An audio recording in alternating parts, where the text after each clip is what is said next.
Hello everyone. हम पढ़ रहे हैं हिंदी साहित्य का इतिहास और इसमें हमारा टॉपिक अभी चल रहा है हिंदी साहित्य इतिहास लेखन, जिसका एक लेक्चर जो है पहले अपलोड किया जा चुका है। तो अगर वो लेक्चर आपने नहीं देखा है तो पहले उस लेक्चर को देखें, तो उसके बाद ही इस लेक्चर पे आप आएँ। अगर आप क्रम में नहीं देखेंगे तो आपको जो चीज़ें वो विधिवत रूप में आप समझ नहीं पाएंगे। तो जो मुख्य मुख्य हम इतिहास ग्रंथ है वो हमने लास्ट लेक्चर में कवर कर लिए थे, लेकिन इस लेक्चर में जितने भी सारे आपके ग्रंथ हैं उन सभी को हम क्रम अनुसार देखेंगे, यानी कि सबसे पहले कौन सा है उसके बाद कौन सा है। इस क्रम के अनुसार आपको इसमें सिर्फ और सिर्फ उनके नाम और उसके इतिहास ग्रंथ जो है उसके नाम दिए गए हैं। पहला इस्तेमाल द लाल लिटरेचर हिंदू ये हिंदुस्तानी, ये गार सदातासी ने लिखा था सबसे पहले, और ये लिखा गया था 1839 में। इनको जो इनकी जो तिथि है वो भी आपको याद रखनी, तिथि के अनुसार भी क्वेश्चन पूछा जा सकता है। उसके बाद आया तज़किरा ई सुअरा ई हिंदी, जिसको तबका सुअरा भी बोला जाता है, और ये मौलवी करीमुद्दीन द्वारा लिखा गया था। फिर आया भाषा काव्य संग्रह, जो महेश दत्त शुक्ल के द्वारा लिखा गया। फिर शिव सिंह सरोज, जो शिव सिंह सेंगर के द्वारा लिखा गया 1883 में। फिर आया the modern vernacular literature of northern Hindustan, ये लिखा गया था जॉर्ज ग्रियर्सन के द्वारा 1888 में। फिर आया हिंदी गोविंद रत्नमाला, जिसके दो भाग थे, पहला भाग आया 1909 में और दूसरा भाग आया 1914 में, और ये लिखा गया था श्याम सुंदर दास के द्वारा। फिर 1913 में आया मिस्र बंधु विनोद, जो मिस्र बंधु के द्वारा लिखा गया था। फिर आया यह स्केच ऑफ हिंदी लिटरेचर, यानी कि स्केच का मतलब क्या, ग्रीव्स। अब जब स्केच हम बनाते हैं तो उसमें ग्रूव्स बनाते हैं, तो ग्रीव्स से आप याद रख सकते हैं ग्रीव्स का। तो a sketch of Hindi literature लिखा गया एडविन ग्रीव्स के द्वारा 1917 में। फिर अ हिस्ट्री ऑफ लिटरेचर, जिसमें EFE के, ठीक है, FE के द्वारा जो हिस्ट्री है वो लिखी गई, तो 1920 में ये ग्रंथ लिखा गया। फिर ब्रज माधुरी सार 1923 में लिखा गया वियोगी हरि के द्वारा। हिंदी साहित्य विमर्श 1923 में लिखा गया पद्मलाल पुन्नालाल बख्शी द्वारा। हिंदी भाषा का विकास 1924 में लिखा गया श्याम सुंदर दास के द्वारा। कविता कौमुदी 1928 में लिखी गई राम नरेश त्रिपाठी के द्वारा। हिंदी साहित्य का इतिहास 1929 में रामचंद्र शुक्ल के द्वारा। फिर हिंदी भाषा एवं साहित्य श्याम सुंदर दास 1930 में। फिर हिंदी साहित्य का विवेचनात्मक इतिहास सूर्यकांत शास्त्री के द्वारा 1930 में। फिर 1931 में लिखा गया हिंदी साहित्य का इतिहास रमाशंकर शुक्ल रसाल के द्वारा। फिर हिंदी भाषा और साहित्य का विकास अयोध्या सिंह उपाध्याय हरिओध के द्वारा। फिर लिखा गया हिंदी साहित्य, जो कि 1933 में लिखा गया डॉक्टर धीरेन्द्र वर्मा के द्वारा। फिर आधुनिक हिंदी साहित्य का इतिहास 1934 में लिखा गया कृष्ण शंकर शुक्ल के द्वारा। हिंदी साहित्य का आलोचनात्मक इतिहास, आलोचना करने वाले जो कौन है वो है राम कुमार वर्मा, तो इनके द्वारा जो इतिहास लिखा गया वो भी आलोचनात्मक इतिहास लिखा गया। मॉडर्न हिंदी लिटरेचर 1939 में लिखा गया डॉक्टर इंद्रनाथ मदान द्वारा। हिंदी साहित्य की भूमिका 1940 में लिखी गई हजारी प्रसाद द्विवेदी के द्वारा। खड़ी बोली हिंदी साहित्य का इतिहास 1941 में लिखा गया ब्रज रत्न दास के द्वारा। आधुनिक हिंदी साहित्य 1941 में डॉक्टर लक्ष्मी नारायण वासनेय द्वारा। हिंदी काव्य धारा 1944 राहुल संकृत्यान, ये आपको याद रखना, ये भी काफ़ी इंपॉर्टेंट है। हिंदी वीर काव्य डॉक्टर टीकम सिंह तोमर 1945 में। फिर हिंदी साहित्य 20वीं शताब्दी, ये 1942 में लिखा गया नंद दुलारे वाजपेयी द्वारा। रीति काव्य की भूमिका 1949 में डॉक्टर नगेंद्र के द्वारा। आधुनिक हिंदी साहित्य 1950 में नंद दुलारे वाजपेयी के द्वारा। उत्तरी भारत की संत परंपरा, ये परशुराम चतुर्वेदी के द्वारा लिखी गई 1951 में। हिंदी साहित्य का आदिकाल हजारी प्रसाद द्विवेदी के द्वारा लिखा गया, मैंने आपको बताया था 1952 में। फिर हिंदी साहित्य का उद्भव और विकास, ये भी 1952 में लिखा गया हजारी प्रसाद द्विवेदी के द्वारा। हिंदी साहित्य का अतीत विश्वनाथ प्रसाद मिश्र के द्वारा। हिंदी साहित्य इतिहास, हिंदी साहित्य का इतिहास दर्शन 1960 में नलिल विलोचन शर्मा के द्वारा। हिंदी साहित्य का वृहद इतिहास, जो कि 16 भागों में लिखा गया 1961 में नागरी प्रचारणी सभा के द्वारा। इसके बाद हिंदी साहित्य का वैज्ञानिक इतिहास 1965 में डॉक्टर गणपति चंद्र गुप्त। हिंदी साहित्य का इतिहास 1973 में डॉक्टर नगेंद्र और डॉक्टर हरदयाल के द्वारा। आधुनिक साहित्य का आदिकाल 1973 में नारायण चतुर्वेदी के द्वारा। साहित्य एवं इतिहास दृष्टि 1981 में मैनेजर पांडे के द्वारा। हिंदी साहित्य का सरल इतिहास 1985 में विश्वनाथ त्रिपाठी के द्वारा। हिंदी साहित्य और संवेदना का विकास रामस्वरूप चतुर्वेदी के द्वारा 1986 में लिखा गया। हिंदी साहित्य का दूसरा इतिहास बच्चन सिंह के द्वारा लिखा गया 1996 में। और हिंदी साहित्य का आधा इतिहास सुमन राजे के द्वारा लिखा गया 2003 में। ये जो बुक थी वो सुमन राजे, आपको पता है फीमेल राइटर है, उन्होंने, क्योंकि जो फीमेल है, जो महिलाएं हैं वो समाज में 50% हैं, तो उनका इतिहास जो नहीं मिलता है, तो उसको केंद्र में रखते हुए सुमन राजे ने लिखा हिंदी साहित्य का आधा इतिहास। हिंदी साहित्य का मौखिक इतिहास नीलाभ ने इसका संकलन किया 2004 में लिखा गया। और हिंदी साहित्य का ओझल नारी इतिहास ये नीरजा माधव ने लिखा, ये भी नारियों के केंद्र में रखकर लिखा गया है। तो ये सारे आपके इतिहास ग्रंथ थे क्रमानुसार। तो इनको इसमें से जो जो इम्पोर्टेंट है वो आपको याद रखने हैं, बाकी को आप एक कर्सरी निगाह से देख लें ताकि ऑप्शंस आपके सामने आए तो आप ऑप्शन के जरिए उसको एलिमिनेट करके जो सही आंसर है उस तक पहुंच सके। और इसका जो क्रम है, जो तिथि है, जो वर्ष है, वो भी आपको याद रखना है।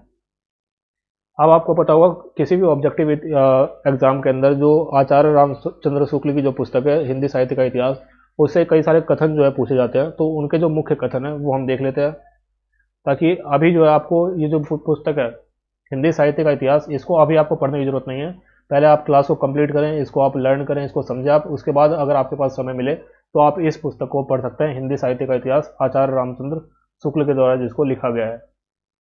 अगर नोट्स को पढ़ने के बाद या क्लास में जो नोट्स बनाए गए क्लास को कंप्लीट करने के बाद अगर कोई समय आपको बचता है तो आपको इस किताब को पढ़ना है। इसके अलावा कोई भी अधिक अध्ययन सामग्री का आपको उपयोग नहीं करना, क्योंकि ऑब्जेक्टिव एग्जाम में आपको कम पढ़ना है लेकिन उसको कंप्लीट पढ़ना है। तो अगर आपके पास समय मिलता है तो इस किताब को आप रेफर कर सकते हैं, या पहले से आप काफ़ी कुछ पढ़ चुके हैं तो भी आप इस किताब को पढ़ सकते हैं। इसके अंदर आचार्य शुक्ल ने अपने से पहले लिखे गए साहित्य इतिहास ग्रंथों को कवि वृत्त संग्रह कहा, यानी कि आचार्य शुक्ल ने जो पुस्तक लिखी उसके पहले जो भी साहित्य इतिहास ग्रंथ लिखे गए थे उनको उन्होंने बोला कवि वृत्त संग्रह, जिसमें उन्होंने शिव सिंह सरोज को बोला कवि वृत्त संग्रह, modern vernacular literature of northern Hindustan को बोला बड़ा कवि वृत्त संग्रह, और मिस्र बंधु विनोद को बोला बड़ा भारी प्रकांड कवि वृत्त संग्रह। अब इसको किसको क्या बोला, कैसे याद रखेंगे? तो देखो शिव जो है छोटा नाम है तो सबसे छोटा नाम इन्हीं को रखा कवि वृत्त संग्रह। Modern vernacular literature of northern Hindustan काफ़ी बड़ा नाम है तो इसको बोला, जो गियर्सन वाला है इसको बोला बड़ा कवि वृत्त संग्रह। और मिस्र बिंदु में क्योंकि 3 लोग हैं यहाँ पे तो 3 लोगों के लिए इन्होंने बोल दिया बड़ा भारी प्रकांड कवि वृत्त संग्रह। तो इस तरह से आप इसको याद रख सकते हैं। इसके अलावा इन्होंने जो नामकरण है वो 2 आधारों पर किया। एक तो काल विभाग के भीतर प्राप्त होने वाले विशेष ढंग की रचनाओं की प्रचुरता व उसके स्वरूप के अनुसार किया। जैसे जो रीति काव्य है, जो रीतिकाल है उसको रीतिकाल नाम रखा गया। जैसे जो प्रचुरता की बात करें या स्वरूप की बात करें तो रीतिकाल या फिर जो भक्ति काल है उनके नामकरण उन्होंने इस प्रकार से किए। ग्रंथों की प्रसिद्धि के आधार पर, क्योंकि प्रसिद्धि भी किसी काल की लोक प्रवृत्ति का प्रतिनिधित्व है, तो जो ग्रंथों की प्रसिद्धि थी उनके आधार पर भी उन्होंने नामकरण किए। इसके अलावा ये उनका एक कथन है, किसी काल विस्तार को लेकर यूं ही पूर्व और उत्तर नाम देकर 2 हिस्सों कर डालना ऐतिहासिक विभाग नहीं कहला सकता है। यानी कि बहुत से जो इतिहासकार थे या कहें जो साहित्य इतिहासकार थे वो क्या करते थे, जो अपने कालखंड विभाजित करते थे उसमें पूर्व और उत्तर नाम देकर उसका कालखंड का विभाजन कर देते थे। तो उसके ऊपर उन्होंने उसके रिलेटेड उन्होंने कहा है कि किसी काल विस्तार को लेकर यूं ही पूर्व और उत्तर नाम देना ये ठीक नहीं है। इसके अलावा किसी काल के कवियों की साहित्यिक विशेषताओं के संबंध में मैंने जो संक्षिप्त विचार प्रकट किए हैं वे दिग्दर्शक मात्र के लिए हैं। इतिहास की पुस्तक में किसी कवि की पूरी क्या अधूरी आलोचना भी नहीं की जा सकती। यानी कि जो भी इतिहास में कवि रहे हैं उनके बारे में उन्होंने जो भी लिखा है वो एक दिग्दर्शन मात्र है, उनकी आलोचना नहीं की गई है। इसके अलावा आधुनिक काल में गद्य का आविर्भाव सबसे प्रधान साहित्यिक घटना है, ये भी उनका कथन है। वर्तमान लेखकों और कवियों के संबंध में कुछ लिखना अपने सिर पर एक बड़ा मोल लेना ही समझ पड़ता है। ये भी उन्हीं के द्वारा उन्हीं की पुस्तक से लिया गया एक कथन है। रीतिकाल के कवियों के परिचयात्मक विवरण मैंने प्रायः मिस्र बंधु विनोद से लिए हैं। ये क्वेश्चन काफ़ी बार आता है कि जो रामचंद्र शुक्ल की पुस्तक है उसके अंदर जो परिचयात्मक विवरण है या कहें सोर्स के रूप में उनका यूज किसका यूज़ किया, उन्होंने मिस्र बंधु विनोद का उन्होंने यूज़ किया है। मिस्र बंधु विनोद के अतिरिक्त सामग्री सहयोग के लिए उन्होंने इन ग्रंथों के नाम जो है शुक्ल जी ने दिए हुए हैं। एक है हिंदी कोविद रत्नमाला बाबू श्याम सुंदर दास की, कविता कौमुदी राम नरेश त्रिपाठी की, और ब्रज माधुरी सार वियोगी हरि जी की। इसके अलावा इन्होंने लिखा है, मेरा उद्देश्य अपने साहित्य के इतिहास का एक पक्का और व्यवस्थित ढांचा खड़ा करना था, ना कि कवि का कीर्तन करना। यानी किसी की कवि की भलाई में इन्होंने बहुत ज़्यादा बातें नहीं की है, इन्होंने एक तरह से ढांचा तैयार करने की कोशिश की है। शुक्ल जी का काल विभाजन एवं नामकरण इस प्रकार है। अब जो देखो शुक्ल जी हैं इन्होंने पहली बार जो है दोहरे नामकरण की प्रवृत्ति स्टार्ट की थी, यानी कि एक काल का इन्होंने लगभग 2 नाम यहाँ पे दिए थे। जैसे जो आदि काल है उसका नाम इन्होंने जैसे वीरगाथा काल, जो संवत 1050 से लेकर 1350 तक चला। पूर्व मध्यकाल जिसको भक्ति काल भी बोला जाता है, संवत 1375 से लेकर 1700 तक चला। फिर उत्तर मध्यकाल जिसको रीतिकाल भी बोला जाता है 1700 से लेकर 1900 तक। और आधुनिक काल जिसको गद्य काल भी बोला जाता है वो 1900 से लेकर 1984 तक। तो ये जो नामकरण है आचार्य शुक्ल के, ये आपको याद रखने हैं। अब यहाँ पे एक चीज़ आपको ध्यान रखनी है कि जो शुक्ल जी ने नामकरण किया है वो संवत के अनुसार किया है।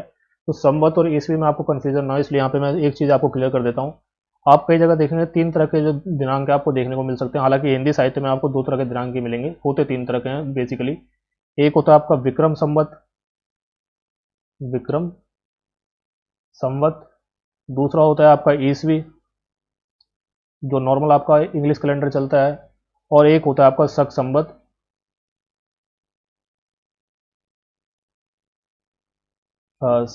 शक संवत। तो ये 3 तरह की जो डेट्स हैं वो आपको देखने को मिलेंगी। तो आपको किस तरह से ध्यान रखना है कि ये जो डेट्स हैं वो किस तरह से कैलकुलेट की जा रही हैं। हिंदी साहित्य में आपको ज़्यादातर विक्रम संवत और ईस्वी मिलेगी, शक संवत आपको ज़्यादातर नहीं मिलेगा। ये जो शक संवत है ये कनिष्क महान के द्वारा चलाया गया था, जो विक्रम संवत है ये विक्रमादित्य के द्वारा चलाया गया था।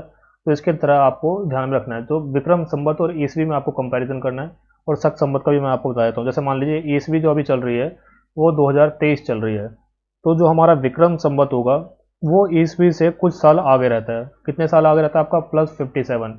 यानी कि जो भी आपकी ईस्वी चल रही होगी इसमें आप +57 कर देंगे तो आपका विक्रम संवत हो जाएगा, और जो भी आपकी ईस्वी चल रही है उसमें से -73 कर देंगे तो आपका शक संवत आ जाएगा। तो ये ध्यान रखना है आपको कि विक्रम संवत और ईस्वी में कंपैरिजन कन्वर्जन आपको आना चाहिए। दोनों में से कोई भी आपको याद है तो एग्जाम में अगर चेंज करके भी दे देते हैं तो भी आप आंसर निकाल सकें कि ईस्वी में से +57 करेंगे तो आपका विक्रम संवत आएगा, और उसमें से -73 कर देंगे तो आपका शक संवत आ जाएगा। हालांकि हिंदी साहित्य में आपको ये 2 उदाहरण मिलेंगे, विक्रम संवत और ईस्वी। तो इन दोनों के बीच में आपको कंपैरिजन याद रखना चाहिए कि जो भी ईस्वी चल रही है, जो भी अभी ईयर चल रहा है, जैसे 2023 चल रहा है तो उसको विक्रम संवत में पूछा गया है, संवत लिखा हुआ है तो उसमें +57 ऐड करके आपको काम वहाँ पे करना है। तो ये आपको ध्यान रखना है, ये इंपॉर्टेंट जानकारी आपको याद रखनी है। अब कुछ अन्य तथ्य भी यहाँ पे दिए हुए हैं जिनको हम यहाँ पे देख लेते हैं। उत्तर उदय नारायण तिवारी कृत हिंदी भाषा का उद्भव और विकास तथा भागीरथ मिश्र कृत हिंदी काव्य शास्त्र का इतिहास उल्लेखनीय ग्रंथ है। यानी ये 2 नाम भी आप, ग्रंथ के नाम जो है ये भी आपको याद रखने हैं। राम नरेश त्रिपाठी ने कविता कौमुदी 1928 ई में लिखी, और इसके 8 भागों में हिंदी, उर्दू, बांग्ला, संस्कृत की कविताओं तथा लोकगीतों का संकलन संपादन किया गया है।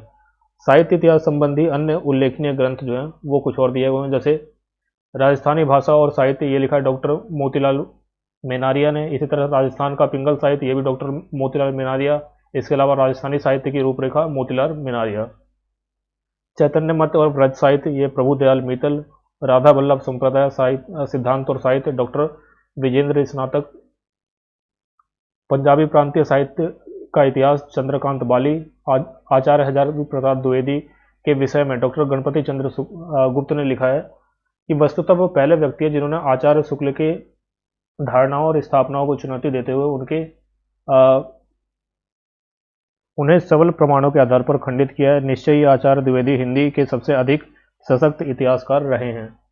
यानी कि जो डॉक्टर हजारी प्रसाद द्विवेदी के विषय में गणपति चंद्र शुक्ल ने कहा है कि इन्होंने आचार्य शुक्ल की अनेक धारणाओं को चुनौती तो दी है, और चुनौती देते के साथ ही उसका एक तरह से आप कह सकते हैं सबल प्रमाण के आधार पर चुनौती दी है। इसलिए हजारी प्रसाद द्विवेदी को हिंदी इतिहास का या हिंदी साहित्य इतिहास का सबसे सशक्त इतिहासकार माना जा सकता है।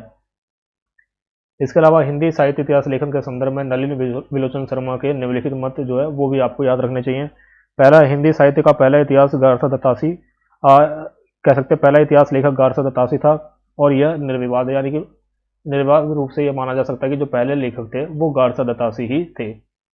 हिंदी के विधेयवादी साहित्य इतिहास के आदम प्रवर्तक जो है वो शुक्ल जी ही नहीं परंतु ग्रियर्सन थे। यानी कि जो विधेयवादी पद्धति है उसके प्रथम प्रवर्तक की बात करें या आदम प्रवर्तक की बात करें तो वो शुक्ल जी नहीं है, वो कौन है? वो ग्रियर्सन है। ग्रियर्सन ने पहली बार जो है जो विधेयवादी पद्धति है उसका प्रयोग करना स्टार्ट किया था।